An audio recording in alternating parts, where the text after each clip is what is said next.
ತಮ್ಮ ನೆಚ್ಚಿನ ಕಲಾವಿದರನ್ನ ನೋಡಿದ ತಕ್ಷಣ ಅಭಿಮಾನಿಗಳು ಫೋಟೋ ಸೆಲ್ಫಿ ತಗೊಳ್ಳೋಕೆ ಮುಗಿಬಿದ್ದು ಬಿಡ್ತಾರೆ, ಹ್ಯಾಂಡ್ ಶೇಕ್ ಮಾಡ್ತಾರೆ. ಹಾಗೆ ಮಾಡೋದ್ರಿಂದ ಅವ್ರಿಗೇನೋ ಖುಷಿ. ಇನ್ನು ಕೆಲವರು ಮಿತಿ ಮೀರಿ ವರ್ತನೆ ಮಾಡ್ತಾರೆ. ಹೀಗೆ ಅಭಿಮಾನಿಯೊಬ್ಬ ಕೈ ಹಿಡಿದು ಎಳೆದಿದ್ದಕ್ಕೆ ತುಪ್ಪದ ಬೆಡಗಿ ರಾಗಿಣಿ ಫುಲ್ ರಾಂಗ್ ಆಗ್ಬಿಟ್ಟು ಕೆನ್ನೆಗೆ ಬಾರಿಸಿದ್ದಾರೆ ನೋಡಿ.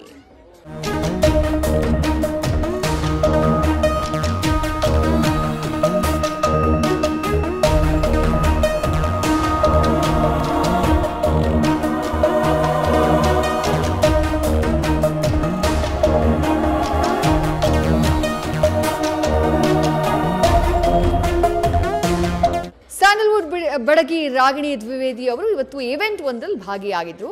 ಆ ಸಂದರ್ಭದಲ್ಲಿ ಅಭಿಮಾನಿಗಳು ಸಹಜವಾಗಿ ಫೋಟೋ ತಗೊಳ್ಳೋಕೆ ಮುಗಿಬಿದ್ದಿದ್ರು. ಈ ಸಂದರ್ಭದಲ್ಲಿ ಒಬ್ಬ ಅಭಿಮಾನಿ ರಾಗಿಣಿ ದ್ವಿವೇದಿ ಅವರ ಕೈ ಹಿಡಿದು ಎಳೆದು ಬಿಟ್ಟಿದ್ದಾನೆ.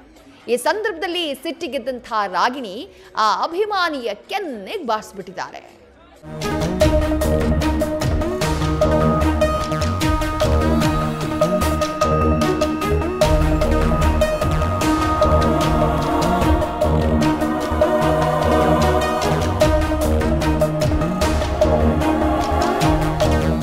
ಆರಂಭದಲ್ಲಿ ರಾಗಿಣಿ ಫ್ಯಾನ್ಸ್ಗೆ ಫೋಟೋ ಪೋಸ್ ಕೊಟ್ಟು ಮಾತನಾಡಿಸ್ತಾ ಇದ್ರು.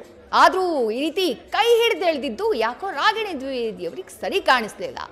ಏಕಾಏಕಿ ಕೈ ಹಿಡಿದು ಎಳಿತಾ ಇದ್ದ ಹಾಗೆ ಆತನ ವರ್ತನೆಗೆ ಸಿಟ್ಟಾದಂಥ ರಾಗಿಣಿ ಕೋಪ ತಡ್ಕೊಳ್ಳಾಗದೆ ಆ ಅಭಿಮಾನಿಯ ಕೆನ್ನೆಗೆ ಬಾರಿಸಿಬಿಟ್ರು. ನ್ಯೂಸ್ ಫಸ್ಟ್ ನಿರ್ಭೀತಿಯಿಂದ ನಿಮ್ಮ ಪರವಾಗಿ.